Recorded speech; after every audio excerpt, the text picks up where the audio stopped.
کله چې هم تاسو د کېږئ نو د دوه الفاظ 11 مرتبه لازمي وایي.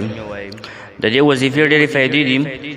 علما فرمایي چې لومړی فایده به دا وي چې الله تعالی به تاسو د زړه د بیمارۍ نه محفوظ وساتي. دویمه فایده دا ده چې د های بلډ پریشر مرض نه به الله تعالی تاسو محفوظ وساتي او الله رب العالمین ورته آرامده خوب هغه درکړي.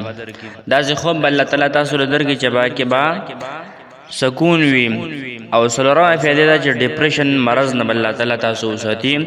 او پنځمه فایده چې ښایسته خوبونه به اینئ د خراب خوبونو نه الله تعالی محفوظ کړي. او شپږمه فایده چې الله تعالی به تاسو د غصې د مرض نه وساتي.